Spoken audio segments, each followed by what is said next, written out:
once again, I was still quite young, and I ended up traveling to all parts of the world with the government. I travelled with our Prime Minister, Paul Keating, at the time, to the World Summit for Social Development, which is Wow. where God. Bill Clinton, and I met Fidel Castro because No way. I met lots of leaders at that point. Well, there were only four of us: the Prime Minister, the head of the Department of Prime Minister and Cabinet, our ambassador, and me. So I got some really amazing access and just watched and saw and learned, and it was Wow. and then I went on to do lots more of those activities with the government. I went to the UN in New York, and it was the first time I was on my own and I had to speak for Australia, and I didn't quite know the rules of it, of how you put your flag, and I had Austria sitting next to me, and very nice chap, and he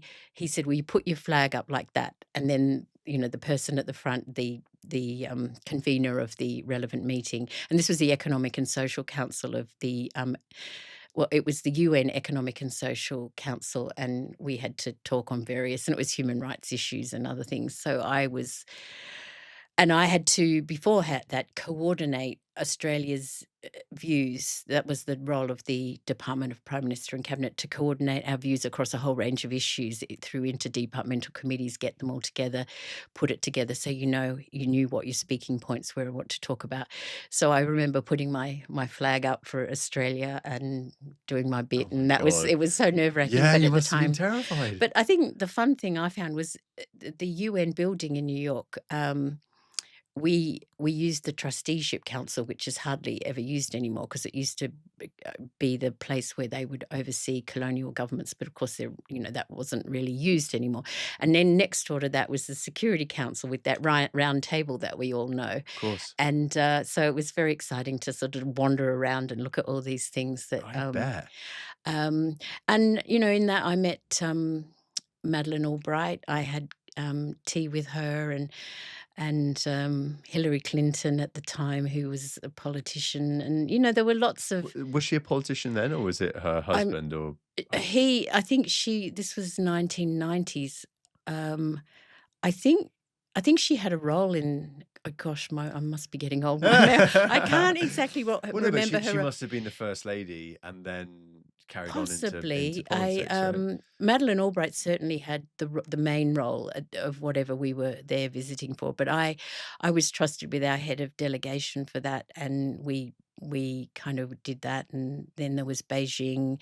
There were lots of different things. The Rio conference in Brazil in 1992, which was the start of the Climate Change Convention, which kind of later on in life got me to, because I'd worked on that, got me into working on the Framework Convention on Tobacco Control, back in the early 2000s, and sort of all those negotiations with governments and things like that. But of course, everything has changed. I mean, in those days, Australia may have had something that we wanted to do for a particular reason, and you'd have to get on the phone, and this phone again, oh, before mobiles, and you'd have to sort of ring up Canada and say, like, Australia's wanting to do this.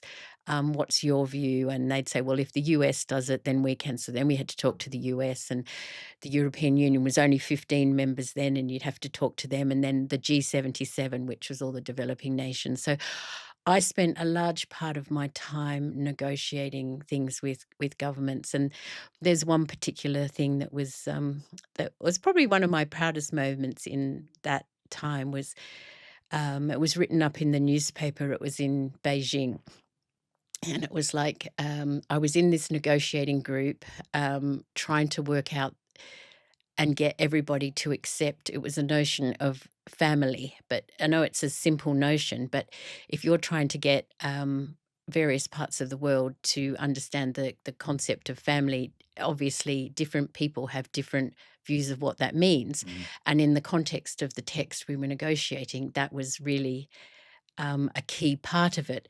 So you sort of go through these things, you listen. The European Union wanted to include, at that point, homosexual families. the Vatican and the Catholic countries of the world were going, "No, we can't have that," or and you had these very sort of opposing views. You had Iran. There were quite a lot of discussions, and you had to Mm. come to consensus. That was your job as in this diplomatic role to ensure that the text that the governments would come together to agree on, and doing the right thing for whatever it was that the objective was, you could do. And I remember coming up with something that occurred to me, and I went, aha. And so put my little thing up and said, how about we use the words family in all its forms?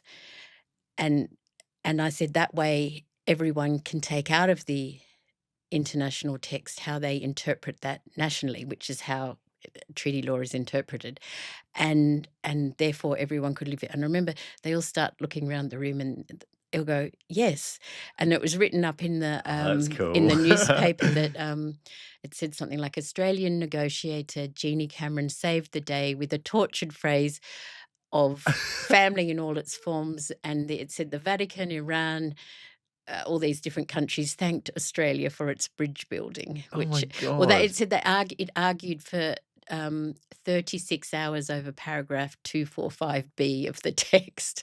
So it was very parochial, but I felt like, oh my God, I got all these countries Well to done. do Listen, things. I feel so underqualified to interview right No. now. This is it. I mean, it's amazing. I'm so grateful.